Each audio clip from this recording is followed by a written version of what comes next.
we have. But since we have this book, the Constitution, and it's so clear, we need to come to a level and even look around in this Constitution and find out what makes them not to be independent. Is it the appointment of those bodies? Is it their mindset? Or it is the cultural perspective of hero worship? Is that what makes them not be independent? And then we deal with it. Again, it boils down to us. How do we get our leaders?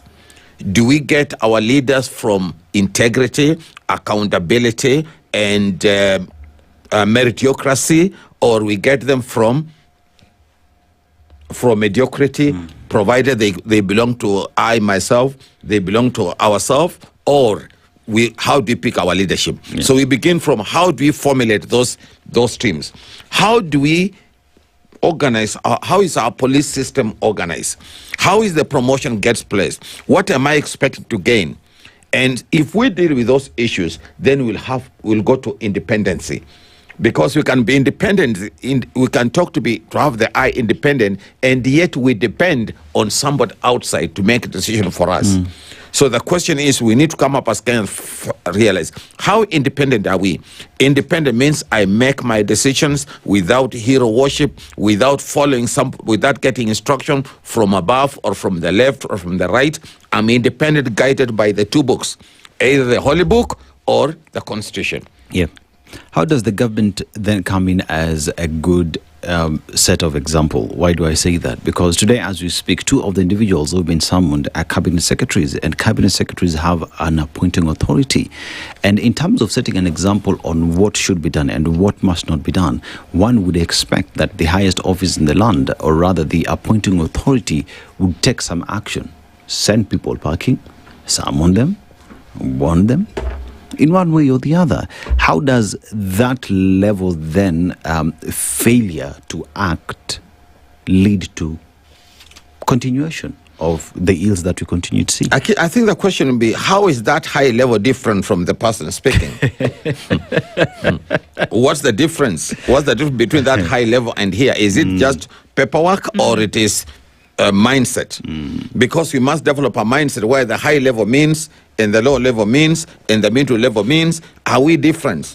And again, it goes again, how do we create these individuals in the offices?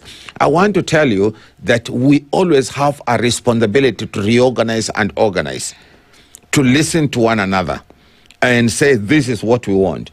Can we take the two books in our hands, the Constitution, and then take the two books, the Quran or the Bible, look at them and come up with the leaders, so that we don't end up with this issue of hero worship. We don't end up with this issue of tribal worship, organizational worship, this issue of being selfish. So the difference between the upper and the low, what's the difference? This is just the office. And then again, come back to me and you. Have we put enough demand on that person? Have we put pressure on that person on top of that to say, take care of your house? Because I'll expect, if he has said, I'm not going to worship, if I'm in the upper office than him, I'll come back on and tell you, please worship, withdraw, or you walk out. Yeah. Simple as that. But if what he was saying came from me, then I'll not do it. So it depends. Did we sit in a boardroom and then decided what to go and say? If the upper person will not speak to this person, then it means he came from a boardroom to go and speak.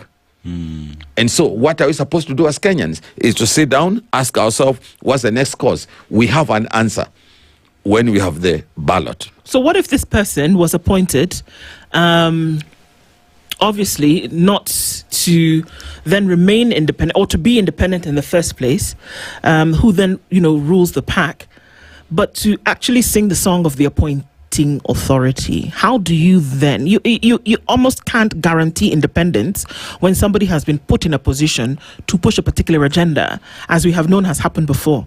So how then can you even say that such a body would be independent? Where would you start from? Because if I appoint you and I expect you to do my bidding to a certain extent, then the independence flies out the window. Yes, the consumer should be able to make a decision.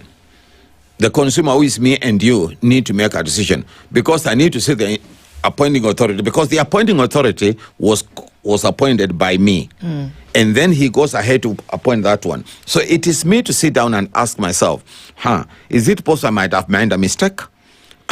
I started by saying, the good book says, a man speaketh right from his heart. What a man speaketh, that's who he is.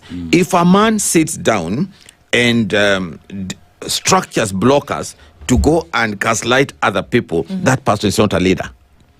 If a man sits down and abuses the other, and then you look at it and say, now, what is supposed to happen? You know, that person has an issue.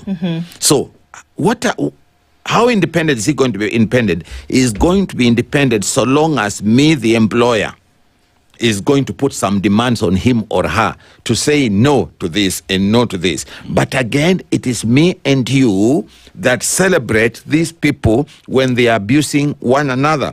It is me and you that needs to sit there and we don't put clear our expectation. Have we ever walked to the Inspector General and told him, Inspector General, this is what we expect? Let's this time walk to yesterday we were with the NCIC, and we put our demands on him as a religious group. This is what we expect. Which is what? We expect accountability. We expect you to act. We don't want to hear nitafanya, nitakwenda, I will, we will. We want to hear it's happening and see it happen. That's the accountability we are demanding. So we as Wanjiko on the crossroad, we need to know our rights and wake up, and we need to speak about it. Because we can complain and say they are not independent. How did they find themselves there? Yeah. They found themselves there because we opened a law through the Constitution and opened door through the Constitution for them to be there. So we need to stand and say no.